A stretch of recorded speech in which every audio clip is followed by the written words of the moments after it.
بسم الله والصلاة والسلام على رسول الله وعلى آله وصحبه أجمعين. ربي اشرح لي صدري ويسر لي أمري واحلل عقدة من لساني يفقهوا قولي. Bienvenue en tout cas aux participants à cette relecture de notre livre, Inch'Allah, qui se veut une continuité, si vous voulez, en tout cas, même si en réalité tous les sujets se lient, mais là, ça va être une continuité dans une certaine mesure. C'est pas une réelle continuité, on va dire, même dans la pensée, mais une continuité même, là, du coup, qui est plutôt de l'ordre de l'historique, du socio-culturel. Parce que bon, voilà, pour ceux qui le savent, en tout cas, alhamdoulilah, notre premier livre a été, le Qadar a voulu que ça soit la figure de Malcolm X qui s'est un peu, pas imposé, mais voilà, qui a vraiment, qui est venu à nous, en tout cas vraiment comme inspiration de figure de libération. Et là, on va voir en fait quelque part une continuité d'une moi ce que j'appellerais vraiment une concrétisation en fait, parce que c'est vrai que Malcolm, rahimahullah, euh, avait un rêve quelque part, vraiment le rêve vraiment de la dignité pour l'humain et la dignité pour c'est vraiment ça, il finit vraiment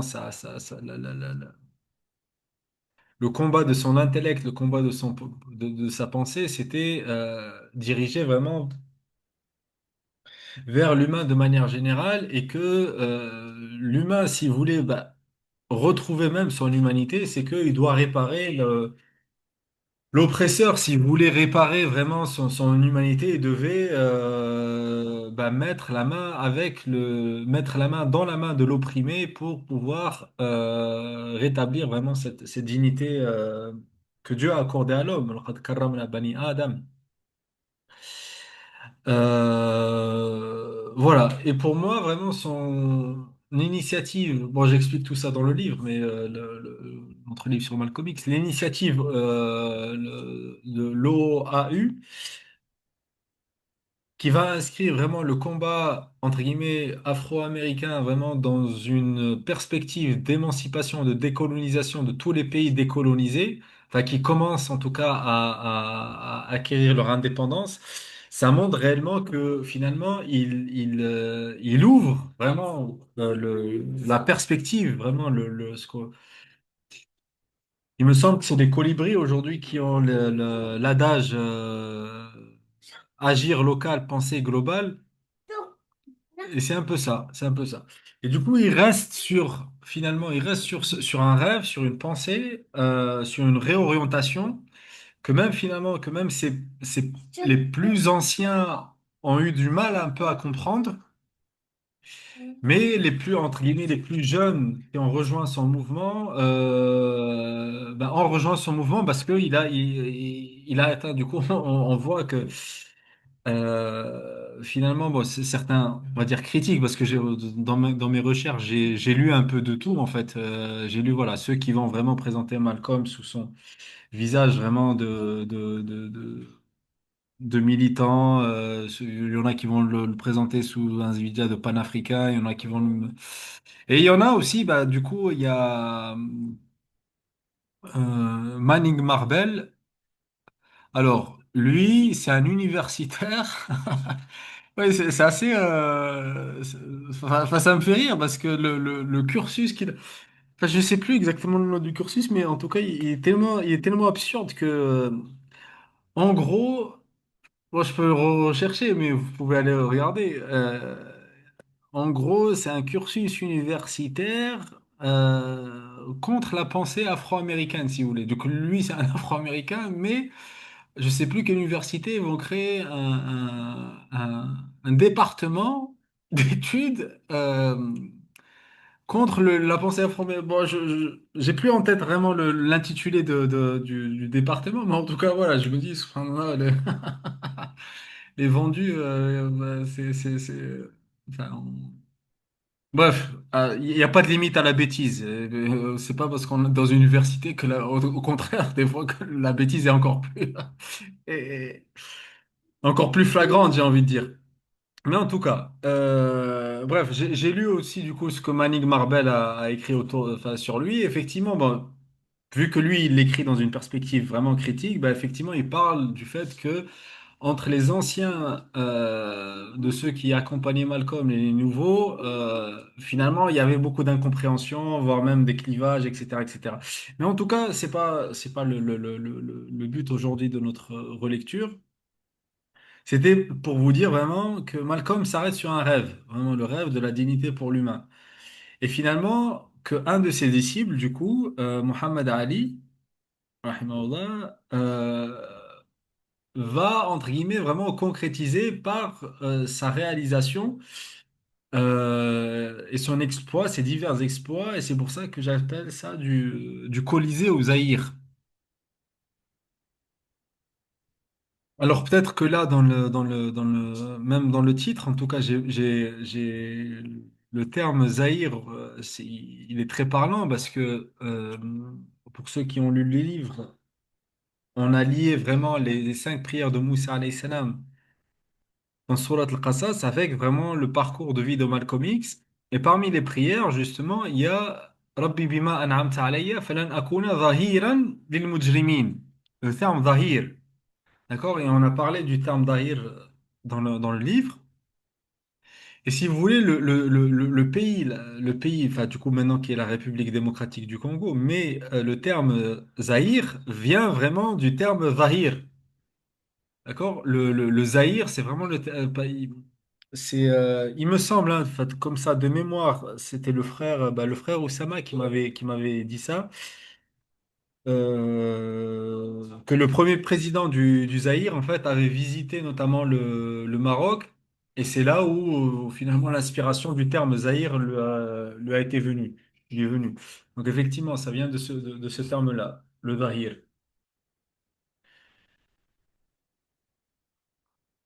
Et pour rappel, voilà, le Zaïre, c'est vraiment d'où la Salat al-Dhuhr.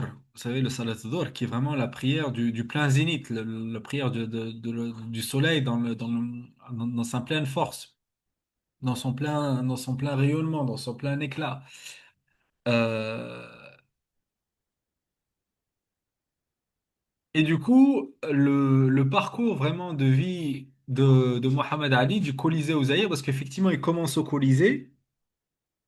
Pourquoi? Parce que en 1960, il va participer aux Jeux Olympiques de Rome, d'accord? Donc, d'où le terme Colisée, d'accord? Et il va gagner une médaille d'or pour les États-Unis aux Jeux de 1960 à Rome. Il était âgé de, il me semble, 20 ans ou même pas 20 ans, 19 ans et quelques ou 20 ans. Euh, et en tout cas, du Colisée au Zaïre, ça montre vraiment que le jeune qui va justement avoir cette médaille olympique aux Jeux de Rome, comment il va vraiment acquérir une pleine puissance, la vraie pleine puissance. Parce que le Colisée, voilà, dans le Colisée, t'es un gladiateur quelque part. Voilà, t'es un gladiateur, mais un gladiateur, tu restes un esclave en fait de celui pour qui tu combats. Euh, voilà, même si tu es le champion du Colisée, finalement, t'es pas réellement un champion. Si tu veux réellement être un Zahir, il faut passer vraiment à la prière de Moussa alayhi salam, Rabbi bima an'amta alayya, falan akuna zahiran lil mujrimin. D'accord? Voilà, là j'explicite un peu le choix du titre.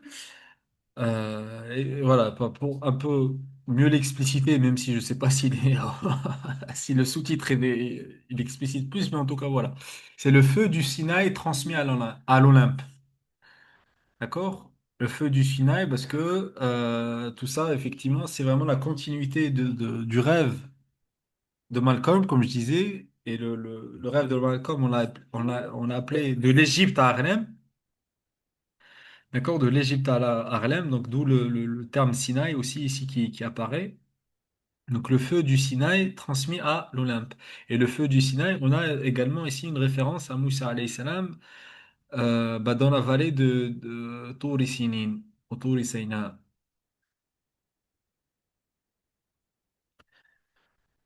Voilà, ce que je propose. Oula, pourquoi c'est parti? Ce que je propose aussi comme calligraphie, en tout cas sur la première page, bah, Sidi Hassan, voilà, peut-être si tu as le temps de. Je te transmettrai le document, voilà, pour que tu puisses regarder aussi peut-être sur les photos pour qu'elles soient bien accordées, tout ça. Donc voilà, on regardera, Inch'Allah, l'esthétique ailleurs. Mais là, effectivement, on a la photo de Mohamed Ali bah, enfin, au début de un de ses combats, ben, en état de prière. Et puis là, c'est vraiment bah, au jeu de Atlanta, ça va être lui qui va allumer la flamme olympique.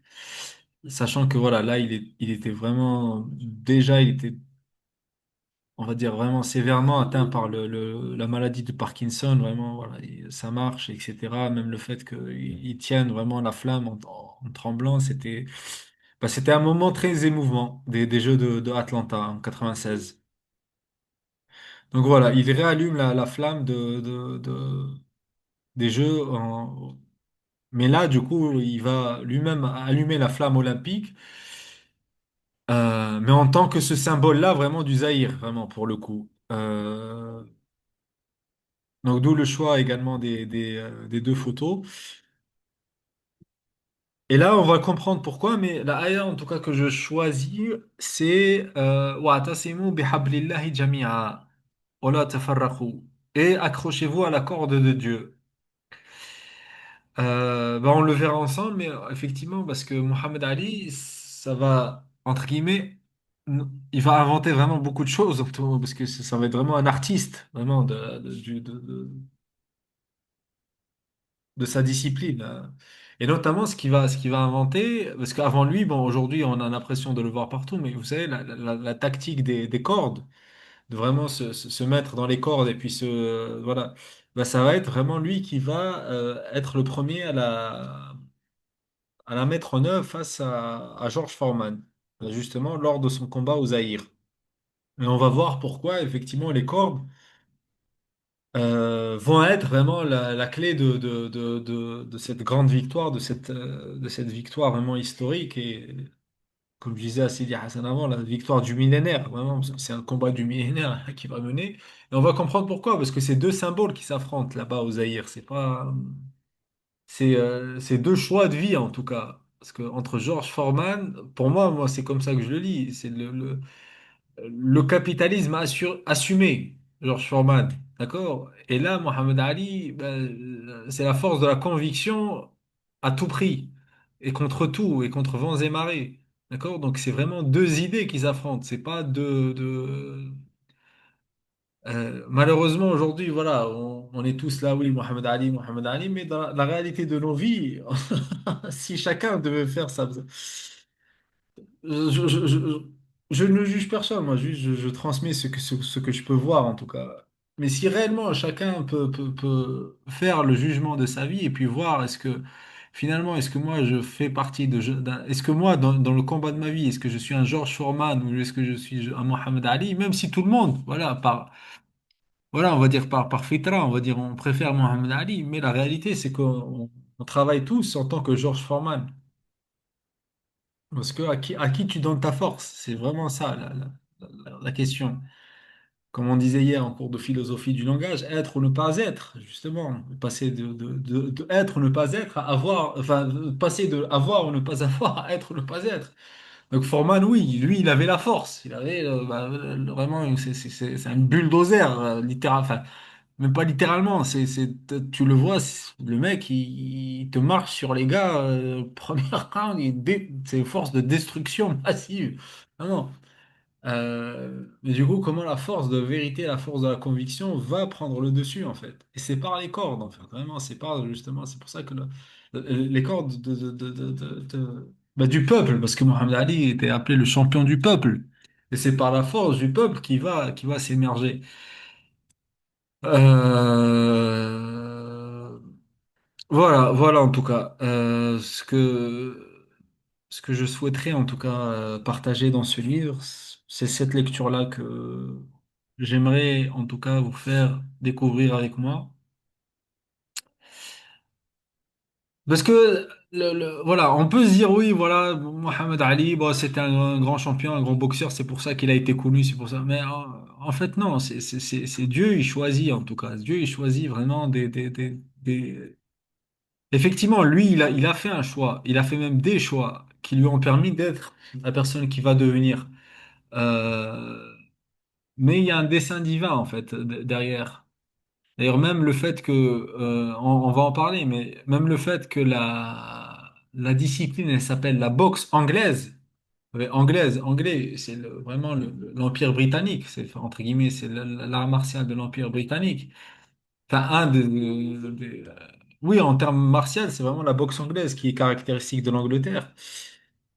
Bah, du coup, effectivement, que Mohamed Ali va être, par cette discipline-là de la boxe anglaise, le symbole réellement de cette libération des peuples, justement, des peuples colonisés, c'est très fort aussi. Vous voyez, il faut être attentif vraiment aux appellations, aux noms, etc., parce que elles contiennent vraiment les choses ne s'appellent pas juste comme ça. Oui, c'était un champion de boxe.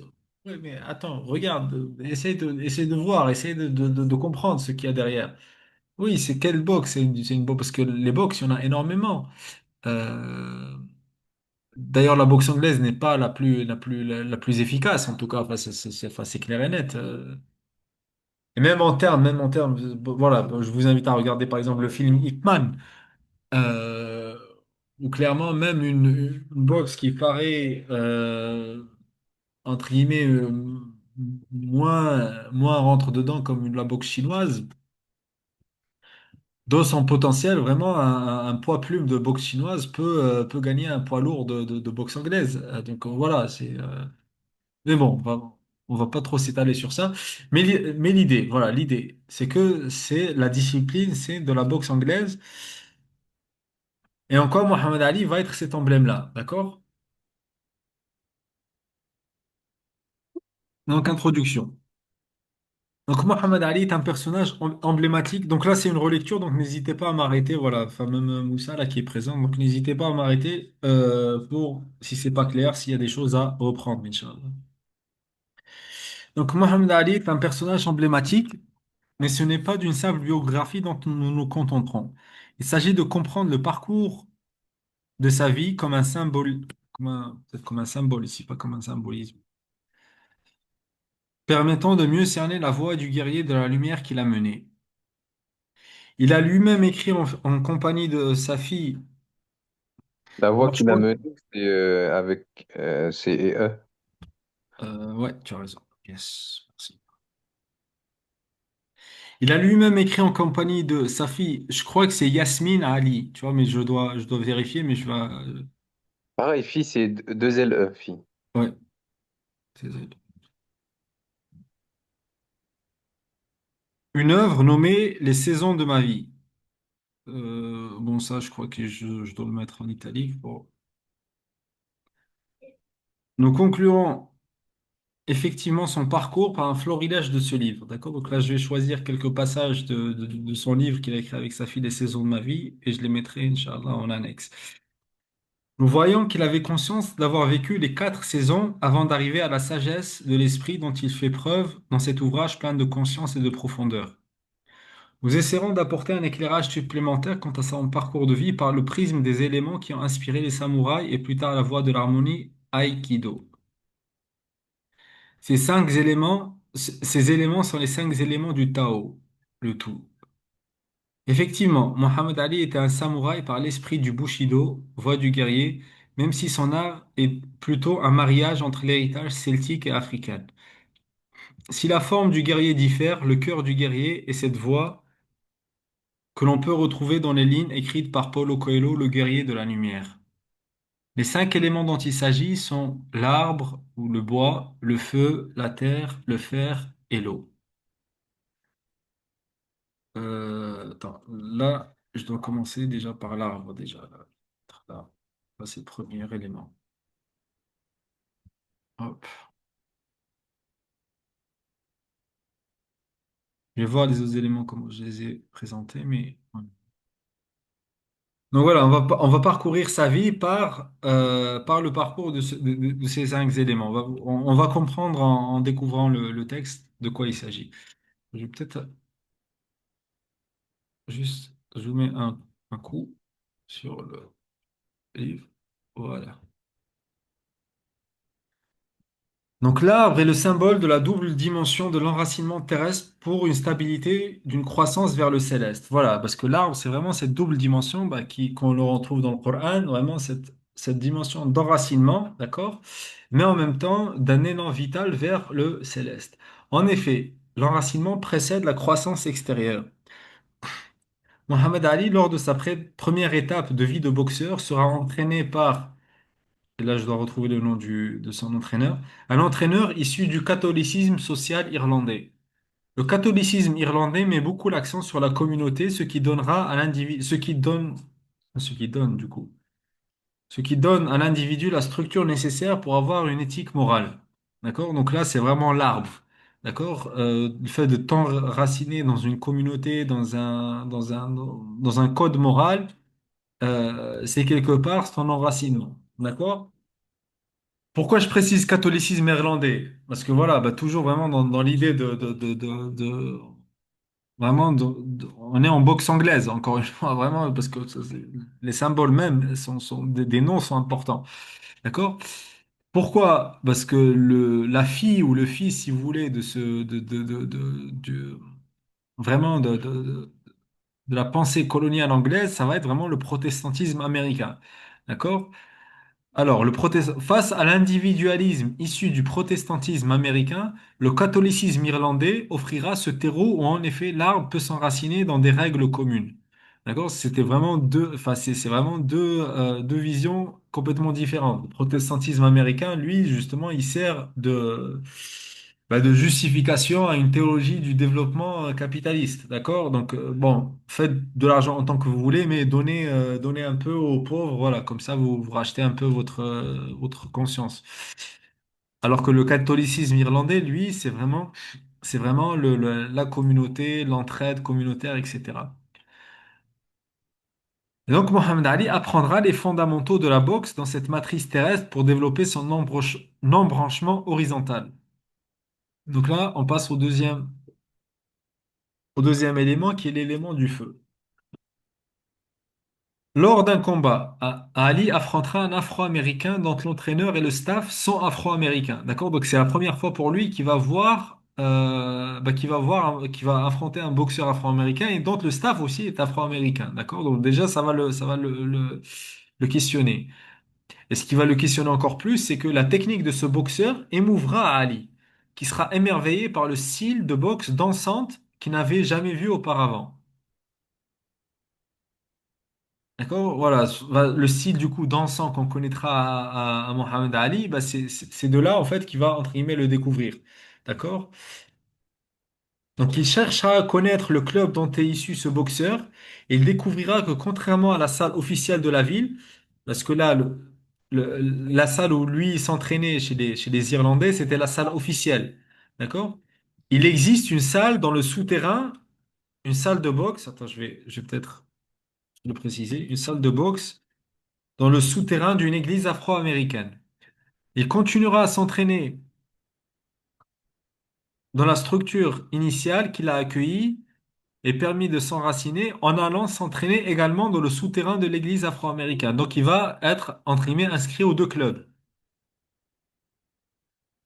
Ce qu'il faut comprendre, c'est que l'église afro-américaine est très différente de, entre guillemets, l'église blanche, voilà, comme les sociologues l'appellent.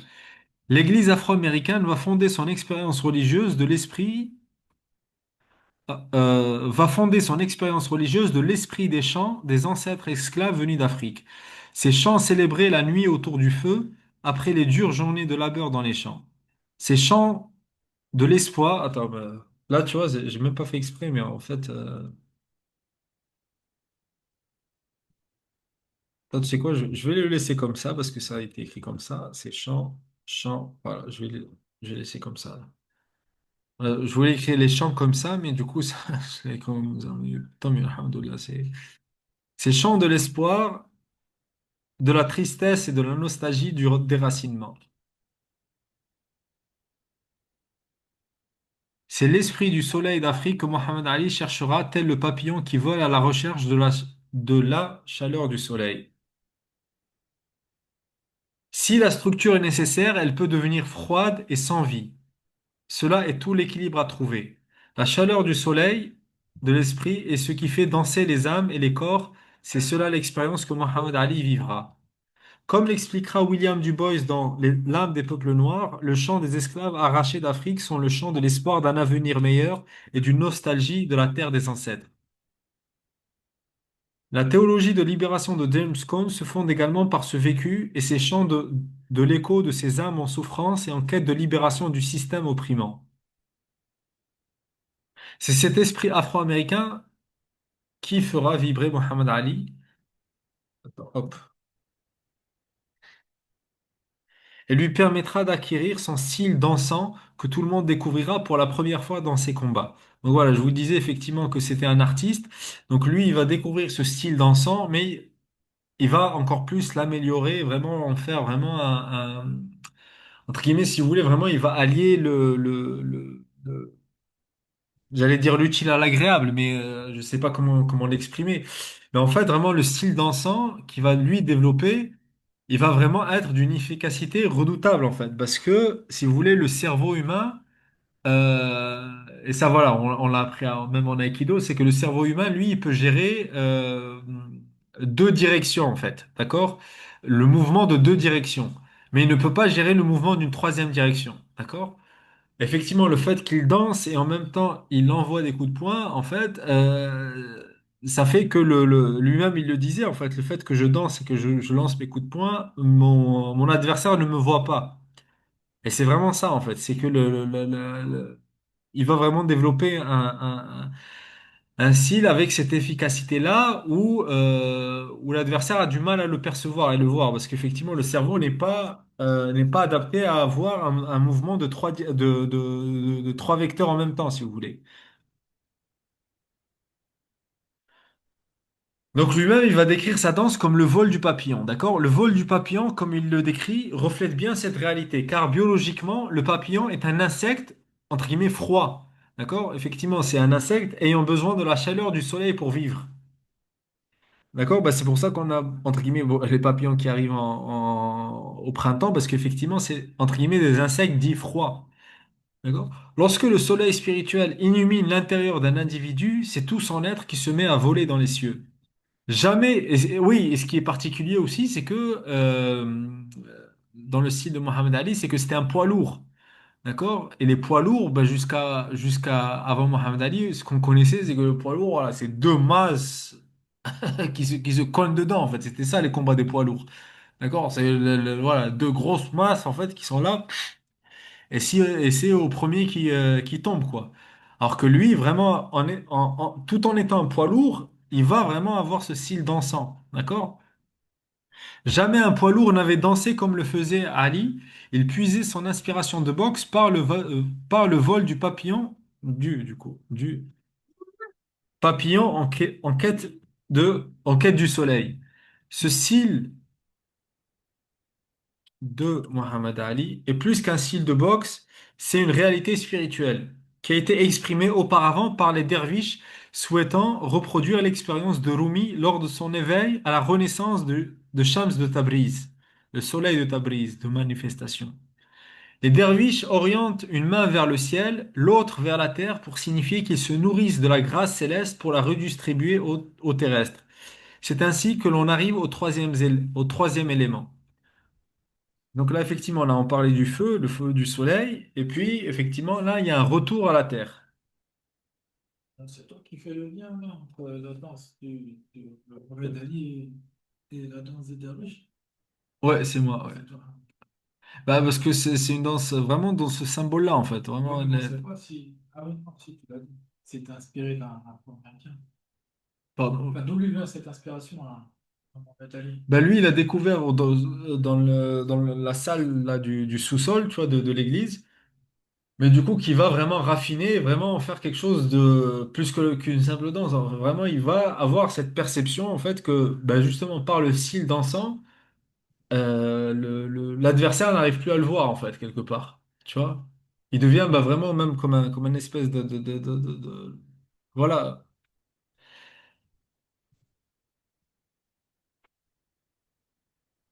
Donc, la Terre, donc le troisième élément. Donc, par cette double dimension, Ali atteindra le sommet du Colisée aux Jeux Olympiques de Rome. Ça deviendra le gladiateur américain qui montera sur le podium de l'Olympe en gagnant la compétition. Sa quête de vérité le mènera à revenir à la Terre. Point. Comment? Bah, attends, je vais mettre même peut-être comment? Un peu plus comme ça. Voilà. Alors, donc, c'est un gladiateur, voilà, c'est un gladiateur américain qui va gagner, voilà, une médaille d'or pour les États-Unis, mais il s'arrête pas là. Voilà, il revient vraiment à la terre. D'accord? Pourquoi et comment son chemin va le mener vraiment bah, au sommet de la terre, d'ailleurs, vraiment le Zahir. Et ça, voilà, moi, c'est ma lecture comme ça des parcours de vie, c'est que on a des choix de vie à mener. Vraiment, c'est ce que j'expliquais même ce matin à des enfants, c'est qu'on a des choix de vie à mener et c'est vraiment des fois, c'est dans les moments les plus cruciaux de ta vie que faut prendre conscience que le choix que tu vas faire va réorienter vraiment la personne que tu vas devenir. D'accord? Dans les moments les plus cruciaux. Et lui, vraiment, voilà, il est dans ce moment crucial. Parce que imaginez, là, t'es un médaillé d'or, etc. Mais qu'est-ce qui se passe? Mais un peu comme ce que j'expliquais ben, hier quand je parlais de Antara, mais aussi ce que j'explique dans l'autre livre autour de Malcolm X. Si vous regardez la partie où je parle de Marcus Garvey, c'est ce qui se passe pour l'initiative vraiment de Marcus Garvey. Elle va vraiment prendre une ampleur lorsque vraiment les soldats afro-américains vont revenir de la Première Guerre mondiale après avoir servi sous les drapeaux. D'accord? Ils reviennent, voilà, ils sont incorporés dans les corps d'armée, voilà, pour servir les drapeaux. Et quand ils reviennent, finalement la guerre est finie, ils reviennent à la maison, ils sont traités bah, comme ce qu'ils étaient traités avant, bah, comme des citoyens de seconde zone, voire de troisième zone, ou des citoyens hors zone même, parce que vraiment le ghetto aux États-Unis, c'est vraiment très très marqué, voilà, des citoyens hors zone. Euh, et ils disent, mais en fait, on a servi sous les drapeaux, mais finalement pour un pays qui nous traite même pas comme un citoyen normal. D'accord? Et c'est un peu ça aussi le dilemme que va vivre Mohamed Ali, parce qu'il revient aux États-Unis, et voilà, je pense que vous le savez, mais à l'époque, bah, par exemple, les cafés, voilà, on disait interdit aux gens de couleur. Et lui, bah, il est médaillé, le maire de la ville, soi-disant, Zama, il le reçoit quand il revient à la ville, etc. Mais le lendemain, il va pour prendre un café dans le café du coin. Et le mec, il lui dit, bah non, tu peux pas prendre un café. Il se dit, mais attends, mais c'est quoi ce délire? D'accord? Et ne dites pas, franchement, ne dites pas, mais non, c'est pas normal, etc. Non, parce que on juge personne. Mais il y a eu d'autres sportifs qui n'ont pas fait le choix de Mohamed Ali. C'est pour ça que je vous dis, en fait, nous, et même nous, dans notre choix de vie, en tout cas, dans nos choix de vie, on mène des choix de vie, soi-disant, dans la facilité pour aller vraiment pour pas faire de bruit, pour pas, voilà, pour passer, voilà. Mais non, non, non, c'est pas anodin. Vraiment, c'est des choix de. Lui, qu'est-ce qu'il fait en fait? Non, il n'accepte pas cette situation.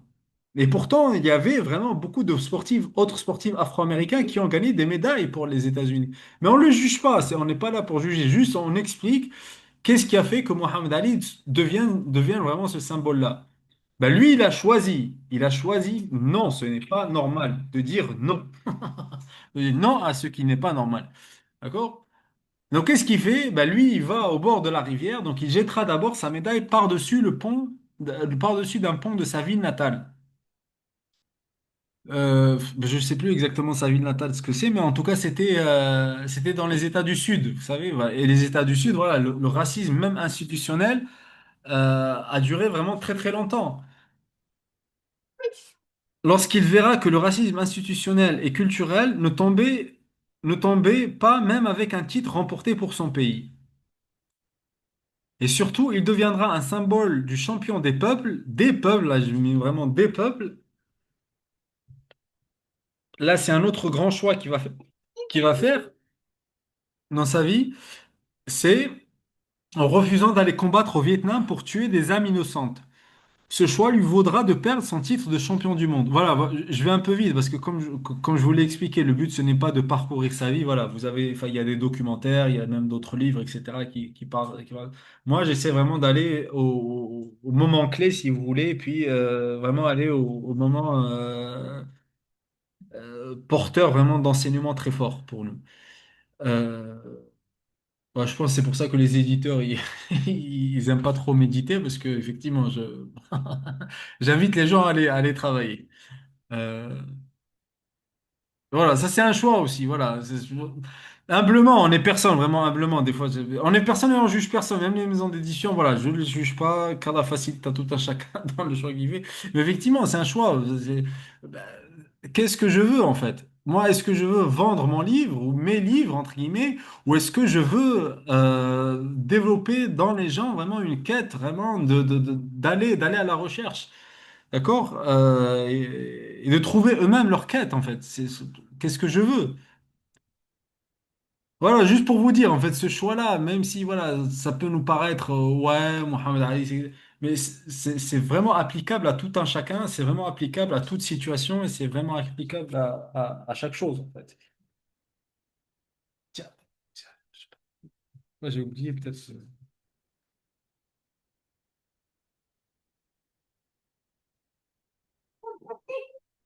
Donc, délaisser pour trouver la vérité. Voilà, délaisser pour trouver la vérité, tel est le cheminement, en fait. Vraiment, c'est ça, lorsqu'on dit.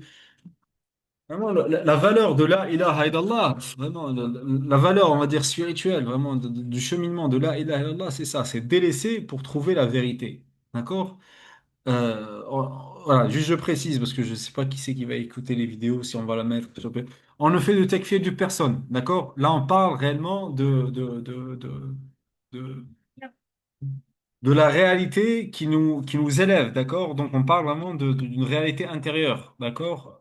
Et c'est à tout un chacun de faire son effet miroir, d'accord? D'avoir son effet miroir pour comprendre effectivement qu'est-ce qu'il doit délaisser pour trouver la vérité. Donc il refusera, donc là je parle de Mohamed Ali, donc il refusera d'aller à l'autre bout du monde tuer des gens qui ne lui ont rien fait. Donc là vraiment, enfin, je le paraphrase, vraiment, c'est lui qui parle comme ça. Donc il refusera d'aller à l'autre bout du monde tuer des gens qui ne lui ont rien fait. Ce qu'il faut comprendre, c'est que le mouvement anti-guerre au Vietnam, peut-être là le mot anti-guerre, je ne sais pas si c'est le bon mot en tout cas, mais je vois. Parce que j'allais dire le mouvement pacifiste, mais en fait c'est pas, c'est pas réellement ça. C'est pas un mouvement. Bah, oui, c'est un mouvement qui est appelé à la paix, à la guerre au Vietnam, oui. Mais ça veut pas dire en fait qu'il était là à être pacifique comme ce qu'on voudrait même nous faire comprendre aujourd'hui. Hein, parce qu'il dit oui, il faut être pacifique. Oui, bien sûr qu'il faut être pacifique et il faut, mais pas comme ce qu'on veut nous faire comprendre. Tu ne peux pas vouloir la paix pour toi-même et puis laisser vraiment l'injuste sans être dérangé. Et on n'appelle pas à la révolte et on n'appelle pas à la rébellion générale, on n'appelle rien de tout ça, mais on appelle à œuvrer, comme ce qu'a fait Mohamed Ali, œuvrer pour faire transmettre ton message, d'accord? Parce que vraiment, la transmission du message est beaucoup plus impactante, vraiment, que toute chose. Donc voilà, ce que je voulais vous faire comprendre par rapport à Mohamed Ali, c'est qu'effectivement, là, aujourd'hui, ben, on a du recul. Voilà, il y a eu tout le mouvement, justement, des hippies, le mouvement Flower Power, etc., contre la guerre du Vietnam. Mais lui, à son époque, quand il refuse d'aller à la guerre au Vietnam, c'est vraiment, et il est jugé comme ça par tous les journaux, par une grande partie de la nation comme un anti-patriotique. D'accord? À l'époque, c'est pas, tu refuses pas le service militaire sans être vu comme un traître à la nation. Et comme je vous disais, à l'époque, les hippies n'existaient pas encore. Donc, culturellement, c'est vraiment quelque chose qui est vu comme une trahison. D'accord? Ce qu'il faut comprendre, c'est que le mouvement anti-guerre au Vietnam n'était pas encore à la mesure du mouvement que l'on connaît des années Flower Power, d'accord? Qui va vraiment ben, beaucoup émerger dans les années 70. Là, on est vraiment dans les années 60, au début des années 60. Son refus, son refus est perçu par la presse comme un acte antipatriotique. La jeunesse universitaire, oui, mais voilà, je vous disais, ça n'existait pas encore, mais ça commence à émerger. Mais en tout cas, voilà, même si, pourquoi? Parce qu'il va vraiment avoir un grand écho auprès de la jeunesse universitaire, d'accord? Donc, effectivement, bon, c'est la presse officielle va le traiter de quelqu'un de traître à la nation, de antipatriotique, etc., et tout le blabla et tout le charabia. Mais effectivement, par contre, la jeunesse universitaire, elle va vraiment bah, être très marquée par lui, bah, par aussi bah, Martin Luther King qui va de plus en plus s'affirmer comme un militant vraiment lorsque la guerre du Vietnam, elle va faire rage. Parce que c'est pareil, on nous vend Martin Luther King, oui, je sais pas. C'est quoi, on nous le vend comment? Comme un espèce de Gandhi, et même Gandhi lui-même, en tout c'est vrai.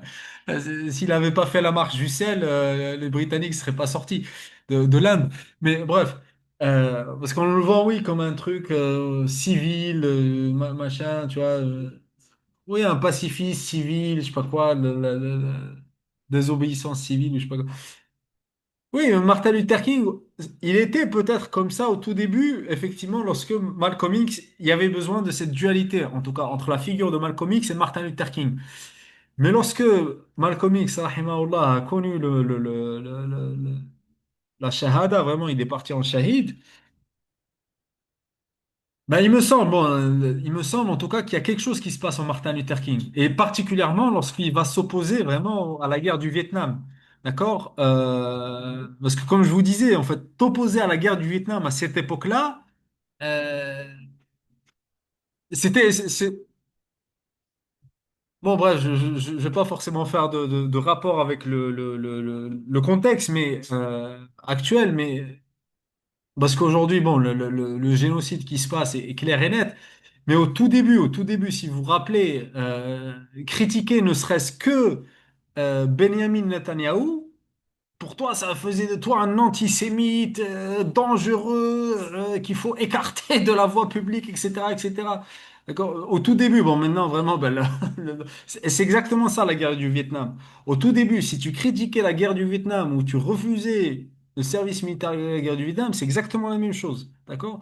Je précise parce que c'est vrai que maintenant, avec le recul, peut-être que ça peut nous paraître, ouais, c'est normal, il n'a pas voulu aller participer à une guerre injuste, etc. Mais non, c'est un choix de vie, encore une fois. D'accord? C'est un choix qu'il a porté et qui lui a causé de perdre sa ceinture de champion du monde. D'accord? Subhanallah, effectivement, comme je vous disais, la jeunesse universitaire, quant à elle, le prendra comme un symbole d'être au service de la cause qui la faisait bouillonner. Alors là, c'est peut-être mal exprimé, le prendra comme un, un symbole bah, juste au service, en fait.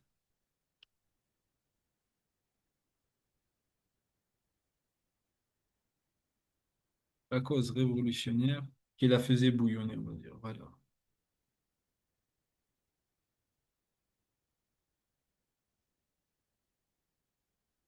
Voilà, il va vraiment être invité par les syndicats étudiants à travers vraiment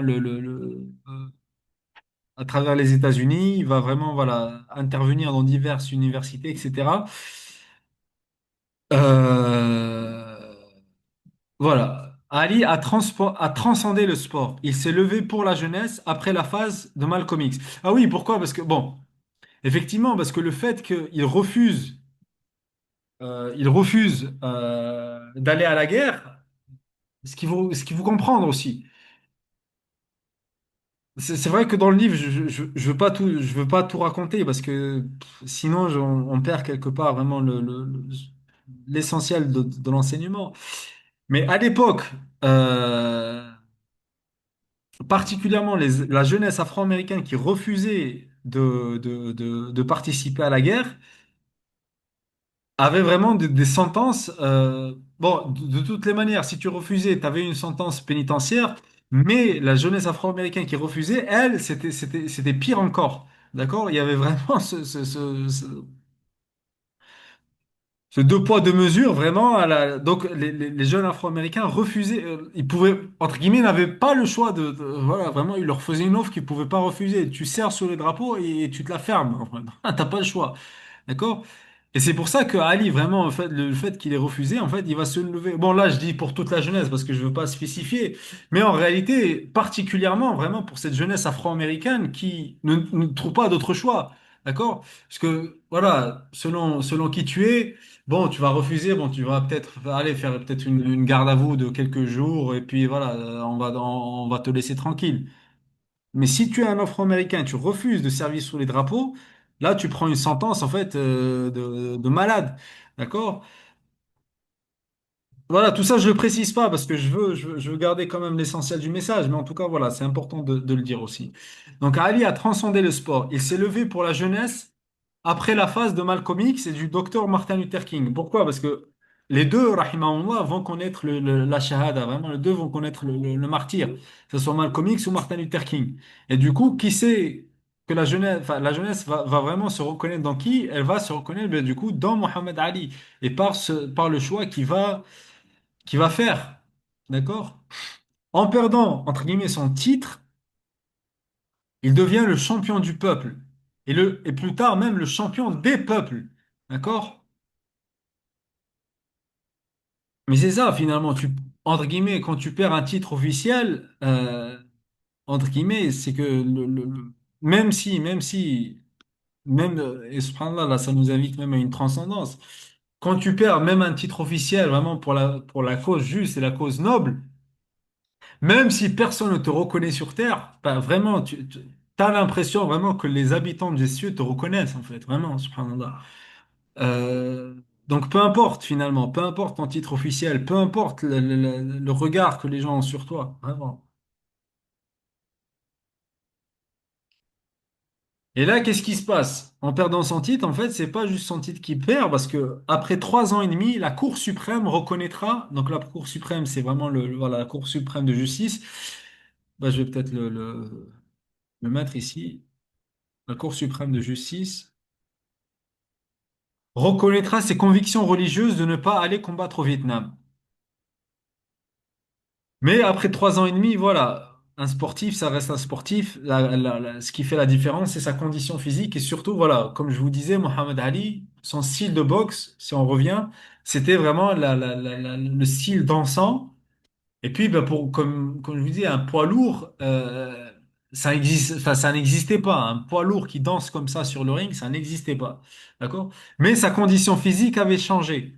D'accord? Et on le voit dans les premiers combats, voilà, qui va avoir après justement qu'on lui remette après 3 ans et demi, qu'on lui remet le permis de sa licence pour pouvoir boxer. Vraiment, on voit que sa condition physique a terriblement changé même. D'accord? Ses combats n'étaient plus une danse.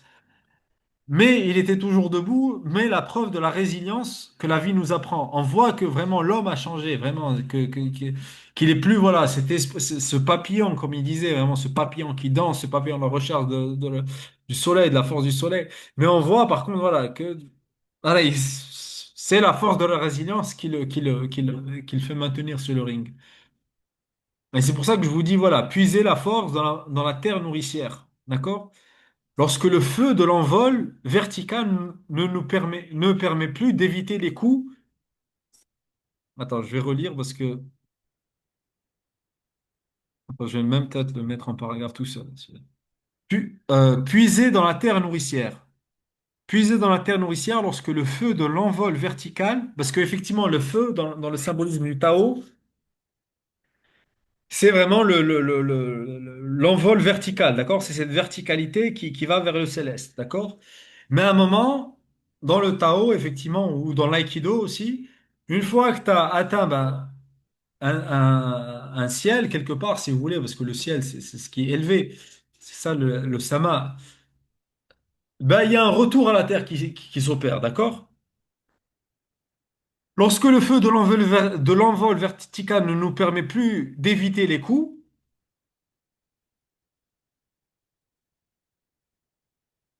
toute la détermination, attends, là je crois que je voulais dire, toute la détermination, je pense que je voulais dire, toute la détermination et la volonté, moi je vais l'exprimer comme ça, on verra, sans se trouve dans le cœur de Ali. Bah du coup, tout avec S là, du coup, hop. Toute la détermination, ou bien juste, ou bien toute la détermination et la volonté se trouve dans le cœur de Ali.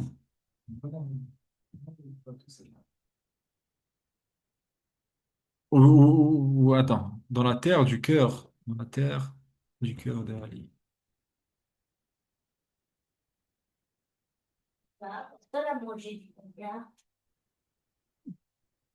Alors, ce retour à la terre sera d'autant plus manifeste lorsque littéralement il reviendra sur le continent africain pour trouver en lui la force du peuple, la force de l'espoir, la force des opprimés, la force de la terre.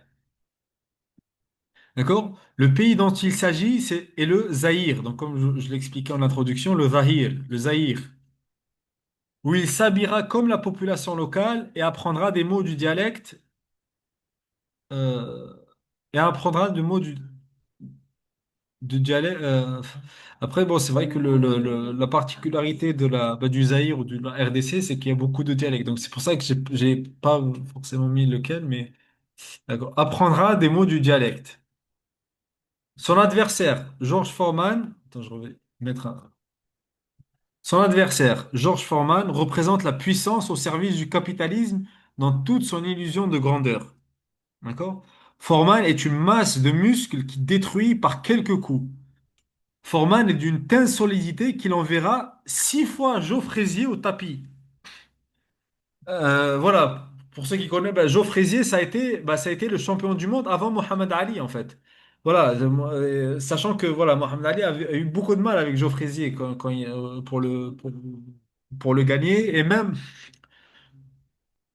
quand ils se sont rebattus une deuxième fois après avoir récupéré sa licence, on voit que Ali a vraiment beaucoup de mal. Bref, pour vous dire, Joe Frazier, c'est un ancien champion du monde, d'accord? C'est pas un petit un petit challenger comme ça lambda, en fait. Et Foreman va l'envoyer 6 fois au tapis, et j'ai plus le match en tête, mais je me demande si c'est 6 fois au tapis le premier round, ou voir les 2 premiers rounds, parce que c'est sûr que le troisième round, déjà, il était KO. D'accord? Ouais, ouais, je crois 6 fois au tapis au premier round. Joe Frazier, l'ancien champion du monde. D'accord? Donc, vraiment, Foreman, lui, c'était un puncher comme la boxe n'avait jamais connu. C'est ça qu'il faut comprendre aussi. C'est qu'effectivement, je vous dis, il y a beaucoup de choses qu'on ne connaissait pas parce que, euh, à mon avis, pourquoi? Parce que là, vraiment, le monde professionnel du sport commençait vraiment entre guillemets, à se professionnaliser, mais aussi on commence à voir des boxeurs à plein temps, si vous voulez, d'accord? C'est comme le monde du football. Voilà, à un moment, les footballeurs, je sais pas, moi, je regardais une vidéo là, à l'ancienne, dans les années 40 les années 30 les footballeurs, c'était pas des footballeurs professionnels, c'était voilà, le dimanche, ils jouaient au foot, quoi. Tu vois. Et je me rappelle, je sais plus c'était quel joueur, en tout cas à l'ancienne, mais il disait, nous on joue au foot pour plaisir. Et subhanallah, je sais pas si c'était un abat qui lui est venu, mais il avait dit, celui qui veut faire de l'argent par le foot, euh, non. Ou alors il disait, je sais plus exactement le reportage qu'il disait, mais il disait, c'est sûr qu'on pourra jamais faire de l'argent avec du foot. D'ailleurs, il disait ça, je crois, dans les années 40 ou les années 50, bref, je sais plus. Où le football n'était pas encore professionnel, d'accord? Donc là, c'est pour ça. Donc là, vraiment, on passe au monde professionnel et au monde professionnel où il y a d'énormes sommes d'argent qui sont mis en jeu. Alors, Formal, lui, comme je vous disais, voilà, Formal, c'est voilà, la puissance du capitalisme. Formal ne prête, voilà, sachant que, bon, juste, voilà, pour le dire aussi, Formal, c'est aussi un Afro-Américain, mais peu importe, c'est pas ça qui nous intéresse, on s'en fiche. C'est quel est ton paradigme d'action ou d'agir, d'accord?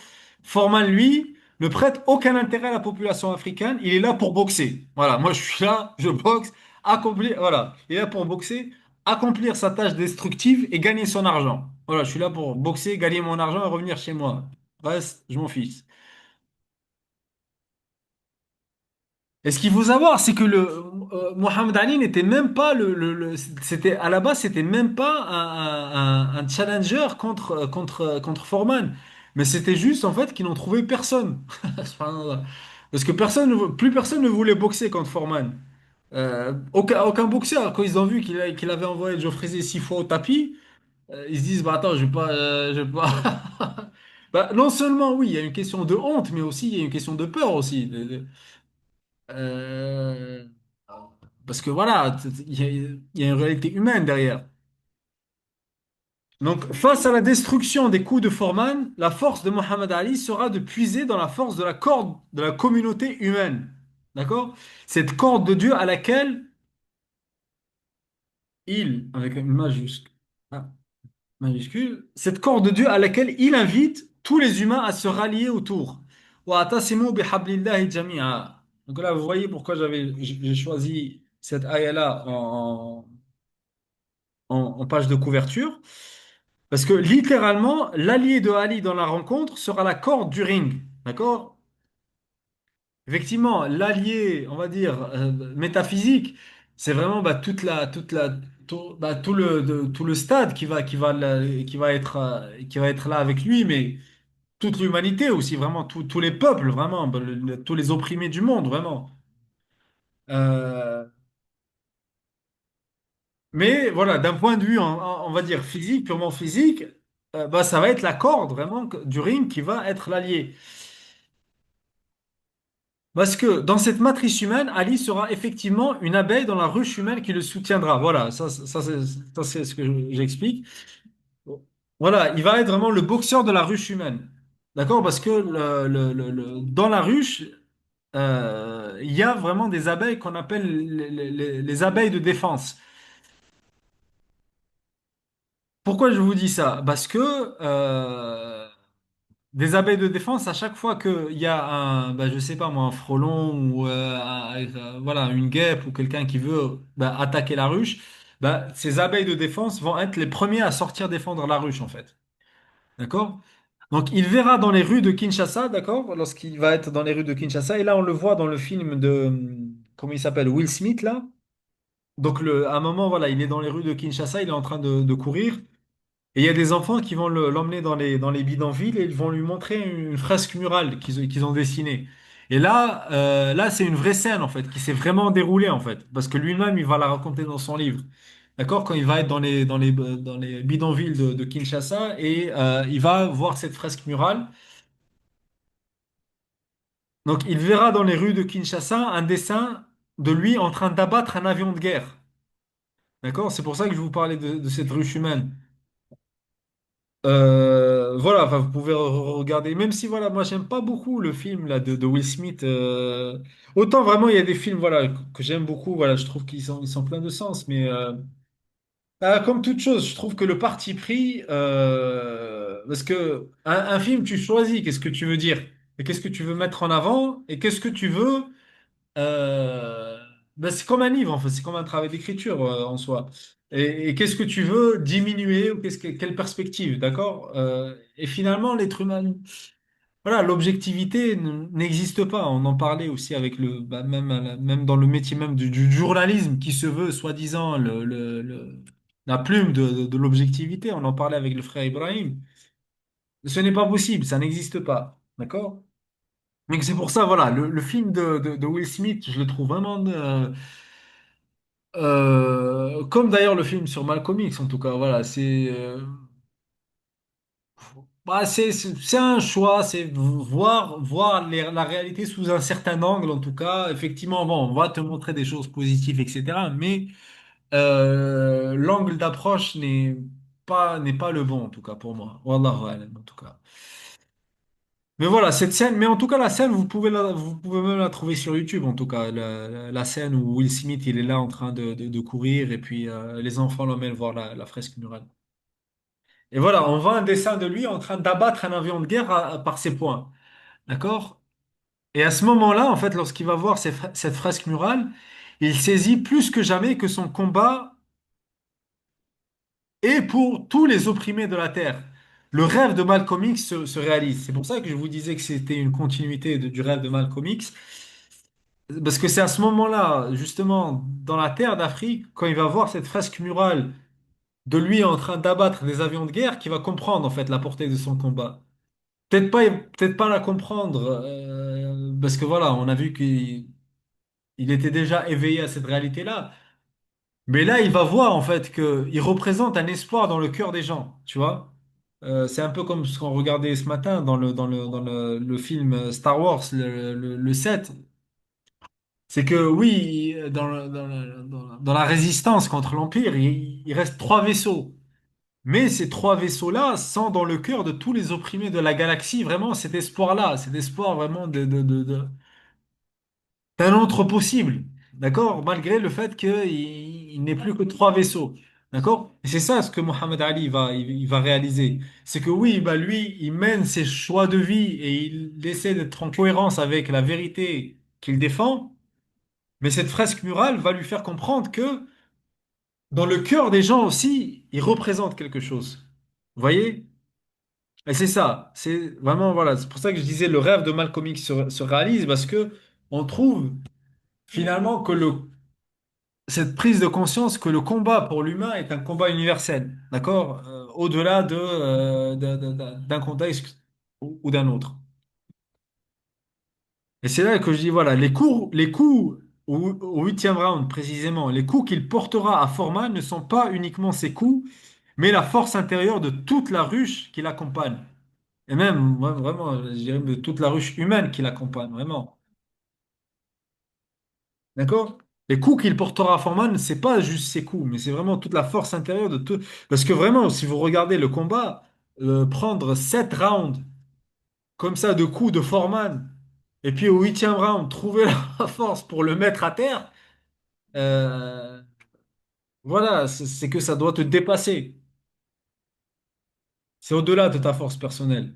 Et c'est là où on arrive effectivement au quatrième élément, l'élément du fer, parce qu'effectivement, le fer, c'est...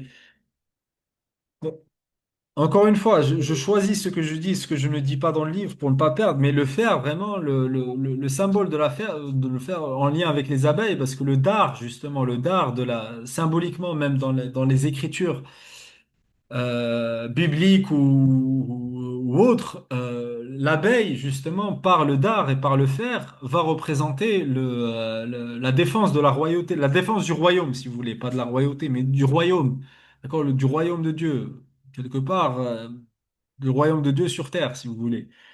Euh, c'est ça le symbole de l'abeille, tu vois, le symbole même de Daoud, alayhi salam. Donc voilà, comme je disais, je voulais quand même que l'œuvre, elle reste un peu pas très élaborée, mais en tout cas, il y a des liens aussi, entre guillemets, subtils qui sont faits. Bon, là, c'est une relecture, c'est peut-être pas le bon format peut-être à mettre voilà, comme ça sur YouTube, mais en tout cas, on verra, Inch'Allah. Donc là, on arrive au quatrième élément, le fer, d'accord? Donc Ali s'est rendu un seul corps avec la ruche de l'humanité, la ruche de la terre-mère, la ruche des opprimés et des affaiblis. Ah bah je le dis, ah bah subhanallah, je le dis en fait. Alhamdulillah. Les abeilles parlent d'art. Pourquoi il met de la dard? Le dard! Les abeilles parlent d'art, virgule, défendent leur source de guérison, leur organisation sociale pour maintenir la transmission générationnelle, pour continuer à butiner. Alors. Les abeilles, par le dard, défendent leur source de guérison, leur organisation sociale pour maintenir la transmission générationnelle, pour continuer à butiner. Point. Moi, j'ai mis telle est leur raison d'être.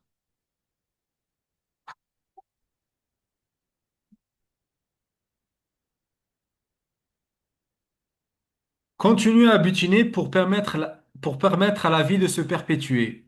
Voilà l'inspiration profonde que les abeilles reçoivent et transmettent. D'accord, voilà, c'est ça le wahi dont Dieu nous parle dans le Coran. إذ أوحى ربك إلى النحل. Là, peut-être même rajouter la ayah, peut-être. C'est la ayah, surat Nahl.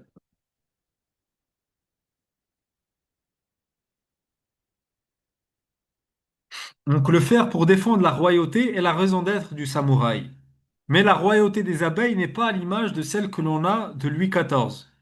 C'est une royauté intimement liée à ses filles. D'accord? La reine, d'ailleurs qu'on appelait le roi avant, enfin, ce qu'on appelle aujourd'hui la reine, avant on l'appelait le roi. Mais bon, c'est une royauté intimement liée à ses filles, en lien permanent par une communication de phéromones, une adaptation constante attends, là je dois mettre un et une adaptation constante aux conditions climatiques. D'accord? Donc la reine, avec toutes ces abeilles, en fait, ils sont vraiment dans cette organisation sociale et cette adaptation et réadaptation bah, selon effectivement les conditions climatiques, la saison, etc. Donc Ali est resté tout au long des rounds adossé aux cordes. Voilà, on le voit vraiment. Ali, c'est plus le Ali qui danse là, vraiment. C'est le Ali vraiment dans les cordes. Et d'ailleurs, même ses entraîneurs, même les gens qui sont dans le coin. Lui disent, mais qu'est-ce que tu fais? Parce que auparavant, on n'avait jamais vu cette tactique des cordes. D'accord? C'est lui, entre guillemets, qui va, entre guillemets, l'inventer ou être inspiré. Voilà, être inspiré, vraiment. Pas comme les abeilles reçoivent l'inspiration, il va être inspiré par cette tactique des cordes. D'accord? Ce sont les cordes qui l'ont maintenu debout, qui le maintiennent, qui le maintiennent,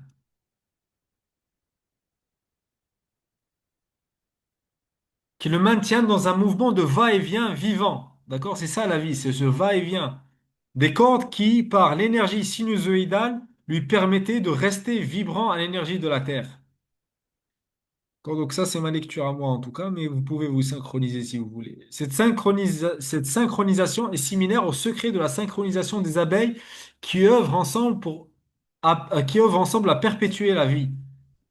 Lorsque l'intrus capitaliste, voilà, l'intrus capitaliste, bon, désolé les guêpes, en tout cas, on va dire les frelons plutôt.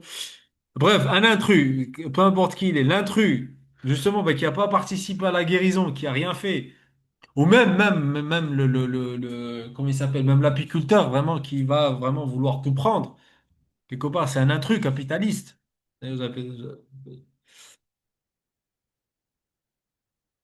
Bah, moi, je me fais souvent attaquer par mes abeilles. Est-ce que ça veut dire que je suis un intrus capitaliste? Peut-être, hein. Euh, Mais lorsque l'intrus capitaliste qui ne veut se servir, qui veut se servir sans butiner, c'est ça en fait l'intrus capitaliste, c'est que lui il veut prendre le miel, mais sans vraiment fournir aucun travail dans vraiment tout ce que les abeilles ont pu accomplir. D'accord? Qui veut se servir sans butiner. Lui il veut juste venir et prendre le miel. Vient pour puiser les richesses de la ruche, les abeilles gardiennes du temple royal défendent l'entrée des ruches, corps et âme en utilisant notamment le tranchant du dard. Après avoir été le boxeur poids lourd dansant comme un poids plume, il sera celui qui inventera cette nuit la technique de la corde lors de son combat. Les cordes portent le dos de celui qui a pris sur lui de devenir le symbole de l'espoir. Foreman, souhaitant le fixer pour le rouer de coups de massue, Ali continue le mouvement en s'aidant des cordes, non plus de la légèreté, non plus par la légèreté de sa danse. Attends, Ali continue le mouvement en s'aidant des cordes, non plus et non plus pas et ah oui et non plus par la légèreté de sa danse. Oui, c'est ça. Il minimise la puissance des coups de Foreman jusqu'à son épuisement. Voilà. C'est parce qu'avant, effectivement, par sa danse, bah, il épuisait son adversaire parce que son adversaire bah, tapait dans le vide. Mais là, du coup, comme lui, il peut plus danser, bah, qu'est-ce qu'il fait? Justement, les cordes, on le voit, Foreman, bon, il va l'atteindre, mais il va pas l'atteindre dans sa pleine puissance parce que justement, les mouvements des cordes bah, vont faire que bah, quand il va le taper, Ali va se mettre sur la corde. Et du coup, ça va diminuer la puissance du coup de Foreman. Vous voyez, entre guillemets, la technique? Donc, fatiguant la force destructrice de son adversaire, Ali, par une offensive de 5 coups, fera chuter en spirale son adversaire. Vraiment, après, en 5 coups, en fait, il va le finir. Et il va, subhanallah, vraiment descendre en forme spirale. Vous regardez comment il chute. Il chute vraiment sous forme spirale, vraiment, cette forme de chute. Le lien entre le céleste et le terrestre est porté par le symbole de la spirale. Voilà, ça c'est voilà dans la symbolique, c'est ça la symbolique du spirale. C'est le lien entre le céleste et le terrestre. C'est donc Ali, l'intermédiaire entre le céleste et le terrestre, qui fera chuter la force destructrice.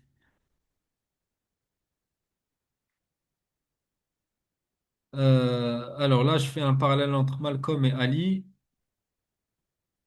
Bon, là, ça fait un peu plus de 1 heure. Bon, on va peut-être finir une autre fois, Inch'Allah. Parce que oui, à la fin, je finis du coup par le lien entre Malcolm et son disciple Ali, rahimahumullah, rahimahumullah. Mais en tout cas, voilà. On va s'arrêter là pour aujourd'hui, Inch'Allah. Est-ce qu'il y a des retours en tout cas à faire? N'hésitez pas, hein. Moi, si vous voulez même, on peut arrêter l'enregistrement si vous voulez pas. En tout cas, voilà, je suis C'est ouvert. ça. La lecture est intéressante, parce que c'est pas juste biographie qui raconte la vie de quelqu'un, il y a des liens qui font que tu fais des liens qui font que on sera, ça nous rapproche quand même à notre foi. Il y a un combat qui se fait. Et si tu t'attaches à sa biographie et aux liens que tu fais, tu dis que moi, ma propre personne, je dois prendre l'exemple de cette personne, je peux prendre l'exemple de cette personne en me rattachant à ma foi, en voyant les liens que tu fais. Par exemple, quand tu as parlé beaucoup des cordes, et c'est vrai, quand on dit quand Dieu nous dit que accrochez-vous bien à la corde d'Allah, avec Mohamed Ali, on n'a pas nécessairement fait ce lien. Et c'est vrai qu'il s'est raccroché quand même. Il est devenu musulman. Il avait un combat qui venait dans sa vie. Et sa foi le portait. Nous, on ne sait pas, on n'est pas nécessairement dans sa tête, mais il s'est quand même raccroché au corps à la corde divine. Je pense qu'il s'est raccroché à la corde divine. C'est sûr qu'il s'est raccroché à la corde divine. Après, nous, on le voit comme ça. Toi, tu le vois comme ça. Nous, on peut le voir autrement. Et dans notre vie, dans nos propres vies, on peut on peut se raccrocher à j'allais dire, ces parallèles que tu fais pour nous voir comment on peut avancer dans notre vie. Voilà. Donc, moi, je trouve très intéressant les parallèles que tu fais. Enfin, les parallèles. Les liens que tu fais. C'est pas les parallèles, c'est des liens parce que ça se touche. Les parallèles, ça se touche pas. Les liens que tu fais, bon, en tout cas, bon, dans le lien, il y a la corde, hein. Voilà. Ouais. Ouais, merci, Barakallahu fik. En tout cas, effectivement, parce que tu as dit, on n'est pas dans sa tête, mais en tout cas, vraiment, son livre, les 4 saisons, vraiment, c'est un livre que je conseille vraiment à tout un chacun, parce que vraiment, il est très facile à lire, tu vois. Et du coup, c'est lui-même, du coup, qui exprime, tu vois, il exprime vraiment la sagesse de sa pensée, parce que, et on voit que c'était pas juste un boxeur, en fait, vraiment, vraiment, subhanallah, avec une grande sagesse, un grand esprit, et il parle justement de sa foi, de manière, très vivante, vraiment, dans le livre, vraiment, c'est très, très vivant et c'est vraiment un des livres qui m'a beaucoup fait vibrer, en tout cas. C'est notamment ça qui m'a poussé à écrire, en tout cas, sur lui, parce que, euh, ouais, je pense que ouais, le fait d'avoir lu ce livre-là, m'a énormément, en tout cas, enfin, je me rappelle plus exactement de comment j'en suis arrivé au fait du lien justement entre. Parce que là, à la base, je pardonne. C'est sûr que je voulais trouver un moyen, moi, ce que je me rappelle en tout cas, dans ma pensée de base, c'est que de trouver un moyen pour exprimer de manière plus facile les éléments du Tao, en fait. Tu vois? Chose qui peut paraître un peu bizarre, etc., etc. Bah, comment les faciliter, le rendre accessible. Cette voie du guerrier, tu vois, aussi, du samouraï, et puis parce que c'est vrai que finalement, le contexte asiatique ou autre, tu vois, peut paraître peut-être un peu lointain, tu vois, etc. Mais un contexte occidental est quelque chose. Mais subhanallah, le fait d'avoir lu vraiment le livre enfin le livre de Mohamed Ali, pas sur Mohamed Ali du coup, parce que c'est son livre à lui, bah, m'a beaucoup inspiré. Et puis je pense que beaucoup parmi les idées bah, sont venues sur la lecture de son livre. Donc voilà, vraiment, bah, avec ce livre-là, voilà, je vous conseille, ou même je vous conseille même son livre à lui, vraiment beaucoup plus aussi, je pense. En tout cas, si ça peut aussi vous inspirer aussi des choses. Les 16 ans de ma vie, voilà. Et même la traduction, elle est vraiment très très bien faite parce que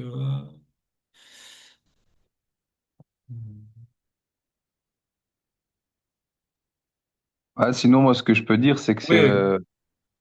c'est que j'aime beaucoup en fait cette volonté, ce souci de rappeler que Dieu est vivant et que Dieu a ses plans et que la réalité divine s'exprime à travers nos réalités contemporaines. Et c'est vrai que les figures comme Dali, figures qui font unanimité, comme tu as dit par Fitra, eh bien, c'est bien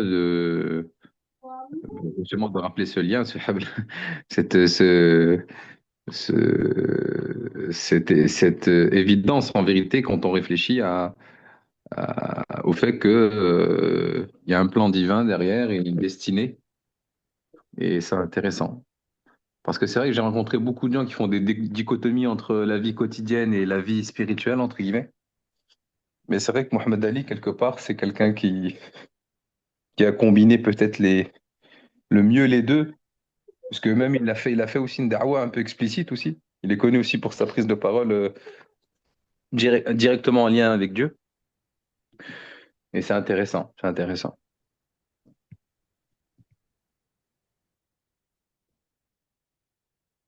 Bah, barakallahu fikum pour vos retours et pour votre écoute aussi, Inch'Allah. Bah, ça m'a permis aussi bah,